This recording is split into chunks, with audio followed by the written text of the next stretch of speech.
ಎಲ್ಲರಿಗೂ ನಮಸ್ಕಾರ. ನಾನಿವಾಗ ಓಡಾಡ್ಕೊಂಡು ಬಂದೆ.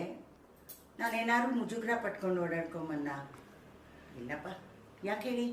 ನಾನು ಕಚ್ಚೆ ಸೀರೆ ಉಟ್ಕೊಂಡಿದ್ದೆ. ಕಾಲು ಕಾಣುತ್ತಾ ಏನೋ ಆ ಥರ ಭಯ ಏನೂ ಇಲ್ಲದೆ ನಡ್ಕೊಂಡು ಬಂದೆ. ಸಾಮಾನ್ಯವಾಗಿ ಕಚ್ಚೆ ಸೀರೆ ಹಾಕೋಬೇಕು ಅಂತ ಎಲ್ಲ ಹೆಣ್ಮಕ್ಳಿಗೂ ಆಸೆ ಇರುತ್ತೆ. ಈ ಸಭೆ ಸಮಾರಂಭ ಪೂಜೆ ಪುನಸ್ಕಾರ ಇಂಥ ಟೈಮಲ್ಲಿ ನಮ್ಮ ಸಂಪ್ರದಾಯದ ಪ್ರಕಾರ ಹಾಕೋಬೋದು ಅಥವಾ ಫ್ಯಾಷನ್ಗೂ ಹಾಕೋಬೋದು. ಇದೇನಾಗುತ್ತೆ ಅಂದರೆ ಉಟ್ಕೊಳ್ಳೋಕ್ಕೆ ತುಂಬ ಹೊತ್ತು ಬೇಕಾಗತ್ತೆ. ಅಯ್ಯೋ, ಅರ್ಧ ಗಂಟೆ 1 ಗಂಟೆ ಅಲ್ಲಿ ಕರಿತಾ ಇರ್ತಾರೆ, ಆಚಾರ ಪೂಜೆಗೆ ಬನ್ನಿ ಅಂತ ಕರಿತಾ ಇರ್ತಾರೆ.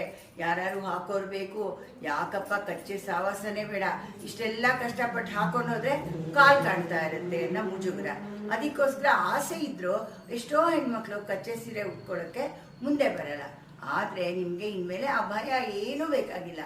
ಕಂಚನ್ ಎತ್ನಿಕ್ ವೇರ್ ಅವರು ತುಂಬ ಚೆನ್ನಾಗಿ ಕಚ್ಚೆ ಸೀರೆನ ಹೊಲಿತಾರೆ. ಇದು ಹೊಲಿದಿರೋ ಸೀರೆ ಅಂತ ನಿಮಗೆ ಗೊತ್ತಾಗದೇ ಇಲ್ಲ, ಅಷ್ಟು ಚೆನ್ನಾಗಿ ಹೊಲಿದಿದ್ದಾರೆ.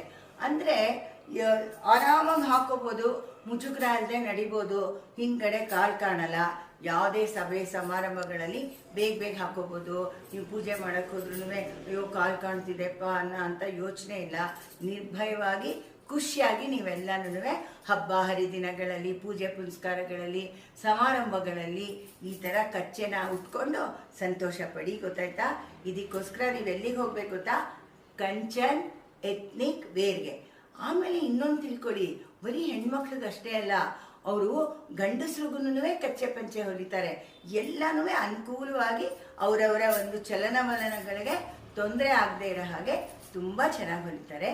ನೀವೆಲ್ಲ ಹೋಗಿ ಹೊಲಿಸ್ಕೊಂಡು ಹಾಕ್ಕೊಂಡು ಖುಷಿ ಪಡಬೇಕು.